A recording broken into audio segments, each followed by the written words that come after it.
तो आजकल कुछ भी देखो, या वो न्यूज़ हो या सोशल मीडिया, हर जगह इस सेकंड वेव के ही चर्चे हैं और हर जगह ब्लेम गेम ही चल रहा है। पर इसके लिए रिस्पॉन्सिबल है कौन? गवर्नमेंट? यस, बट सिर्फ अकेले गवर्नमेंट ही इसके लिए रिस्पॉन्सिबल नहीं है। तो गवर्नमेंट की बात आगे करते हैं और अभी इस क्वेश्चन का आंसर देते हैं as a common citizen of India.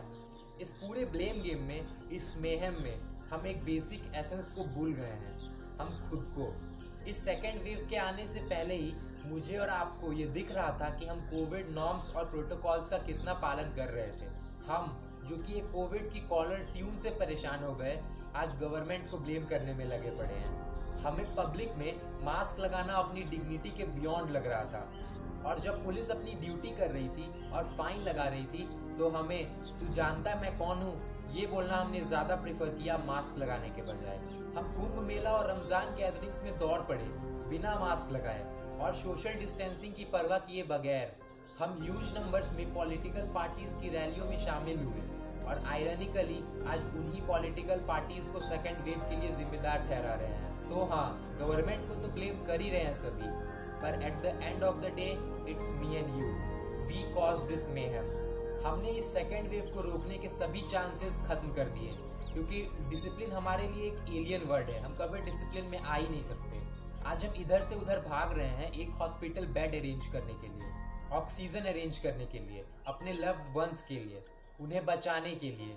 हाँ, सपोर्ट बेटर हो सकता था, पर इसका मतलब ये नहीं कि हम चलती ट्रेन के सामने कूद जाएं और फिर ड्राइवर को ब्लेम करें। हमने 2020 में ऑलरेडी एक ट्रेलर देख लिया था, पर हमने उससे फिर भी कोई लेसन लिया ही नहीं। एक और आयरनी है, उस वक्त हम गवर्नमेंट को लॉकडाउन लगाने के लिए क्रिटिसाइज कर रहे थे और आज लॉकडाउन ना लगाने के लिए। तो फर्स्ट एंड फॉरमोस्ट जिन्हें ब्लेम किया जाना चाहिए इस सिचुएशन के लिए, वो हम खुद हैं। अब आते हैं गवर्नमेंट की तरफ, जो इस सिचुएशन के लिए शायद स्क्वायरली रिस्पॉन्सिबल है। जो सबसे बड़ा ब्लंडर गवर्नमेंट ने किया वो था लैक ऑफ प्रिपरेशन। गवर्नमेंट ने वेस्टर्न कंट्रीज से कोई सीख नहीं लिया और जो भी टाइम उन्हें मिला था सेकेंड वेव के लिए प्रिपेयर करने के लिए, वो उन्होंने नहीं किया। वैक्सीनेशन स्टार्ट करने के अलावा इस सेकेंड वेव के लिए गवर्नमेंट के पास कोई आंसर था ही नहीं। कोई वार्निंग नहीं, कोई एडवाइजरी नहीं, कोई कॉशन नहीं, कुछ नहीं दिया गया स्टेट गवर्नमेंट को या हमें सेंट्रल गवर्नमेंट्स के द्वारा। जब से वैक्सीनेशन ड्राइव स्टार्ट हुआ तब से गवर्नमेंट का पूरा फोकस बस लोगों को वैक्सीन के बारे में अवेयर कराने में चला गया, और ऐसा लगता है कि लोगों को कोविड नॉर्म्स और प्रोटोकॉल्स को फॉलो करवाना गवर्नमेंट के दिमाग से पूरी तरह से निकल ही गया। हम भी पूरी तरीके से केयरलेस हो गए कि अरे अब तो वैक्सीन आ गई है, अब हमें क्या ही होगा।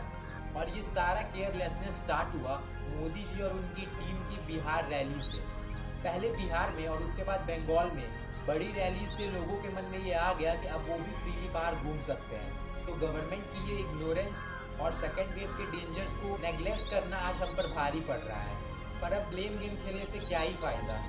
पॉजिटिव साइड की बात करें तो अब अथॉरिटीज इस वेव को टैकल करने में लग गई हैं।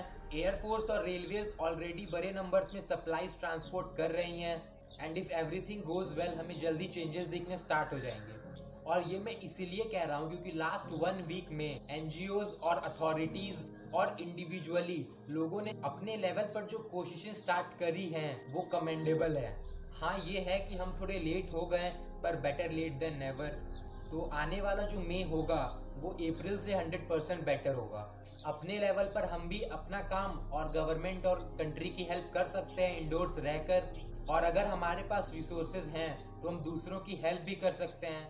देखो, हो सकता है आने वाले 1 वीक में नंबर ऑफ कैजुअलिटीज ऊपर जाएं, क्योंकि मोस्टली उन लोगों को ये इन्फेक्शंस 2-3 वीक पहले हुए होंगे और ये वायरस इतने टाइम के बाद डेडली हो जाती है। ये इस वायरस का साइकिल है। तो आने वाला 1 वीक क्रिटिकल होने वाला है नंबर ऑफ कैजुअलिटीज को लेके, और एक बार हम ये ऑक्सीजन की प्रॉब्लम को रिजॉल्व कर लेते हैं तो नंबर ऑफ कैजुअलिटीज ड्रास्टिकली नीचे जाएंगी। तो हमें थोड़े टाइम के लिए और होल्ड ऑन करना है इस डार्केस्ट आवर में, एंड मोस्ट प्रोबेबली इसके बाद life, vaccine and healthier times का सनराइज होगा। Let's hope this.